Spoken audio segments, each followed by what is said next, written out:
So now let's go through the discharge process for a patient.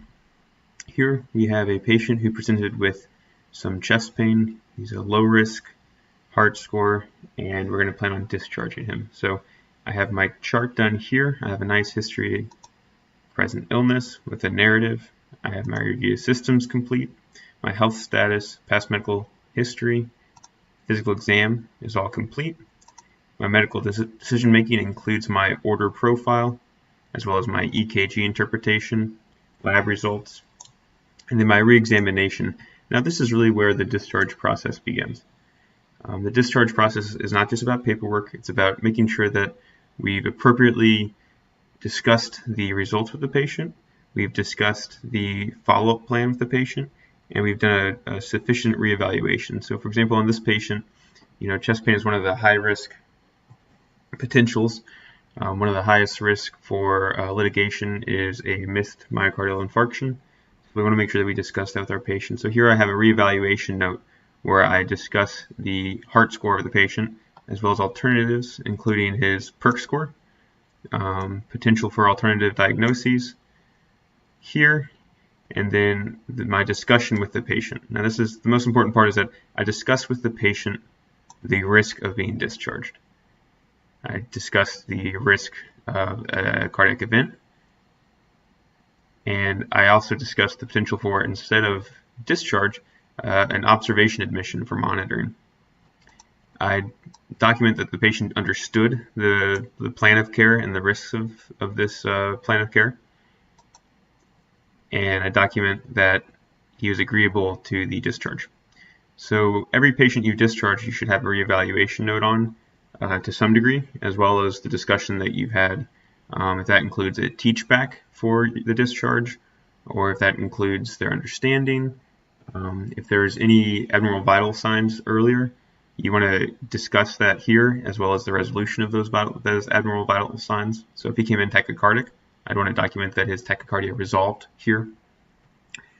And that's the most important part of a discharge. Now moving on to the process, once we've reevaluated the patient, we're ready to discharge him, we need to fill out the impression and plan of our note. So remember that the discharge IDC-10 code needs to be a IDC-10 code, not a PNED code. So we'll put pruritic chest pain here. We're going to hit include. That goes here. We also want to include any diagnoses, such as if you had a history of diabetes or hypertension. That's kind of helping us make our decision making. The condition at discharge, so this patient was stable and his pain improved. If we were providing any prescriptions, we would launch the prescription writer to add those in. Patient education. So here we need to add some information about his chest pain. This patient specifically doesn't have any primary care doctor, so I'm going to give him, under custom, give him primary care follow-up. And then I'm also going to give him Connect ER follow-up. So Connect ER is our video follow-up, where the patient is able to get follow-up with a physician through our GW MFA telemedicine. So I'll give him those instructions as well. And then those are the instructions. Now this is the follow-up page. So I'm going to give him our cardiology follow-up as well. And then the edit comments here. So anything we place in these comments is what the nurse is going to discuss with the patient at discharge. So what I will do is I will place my chest pain discharge instructions here, and then I'm going to customize it.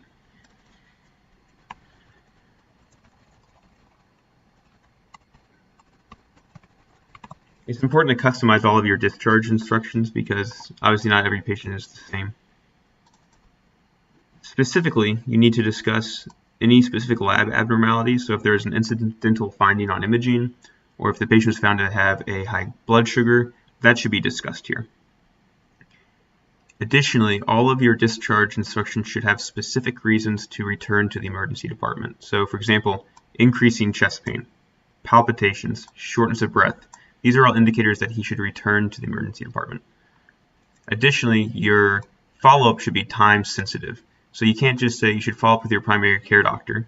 It needs to be followed with your primary care doctor within 3 days. And so they need to have a specific time for the follow-up. Okay, so now we'll hit complete. So now we have our education here. We have our follow-up information as well as what the nurse will read to the patient. And earlier, as we discussed here, we counseled the patient regarding the diagnosis, the results, and the treatment plan, and the patient understood. Now, here you'll hit Review Insert Order Profile and include the discharge order. Because this is a test patient, I'm unable to do that. And then once we're done, we're going to hit Sign and Submit.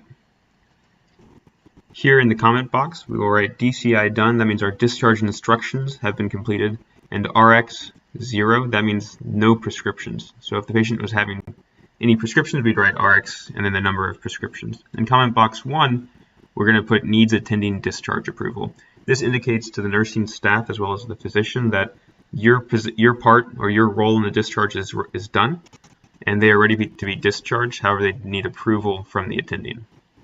Here you can see 3 versions of this. So all 3 of these patients have been approved for discharge by the attending. Now the problem with this is if you see these 3, the bottom one says DCI done, they have 1 prescription, and the attending has approved them. This is appropriate. The one just above that has an attending approval, however, the DCI is done, but it says don't discharge until he passes the road test. So this is concerning. This would be very easy to misconstrue what the plan of care here is. So I highly recommend you should only put attending approves or needs attending approval when the patient is 100% ready to be discharged. Otherwise, you're at risk for accidentally discharging someone too early. Again, the one just above that, it says attending approves, and it says PO challenge, DCI done. So again, this leaves it open to interpretation whether or not the patient is ready to go or not. Obviously, this patient is not ready to be discharged, so please ensure that you're using this appropriately and you're communicating with the nursing staff.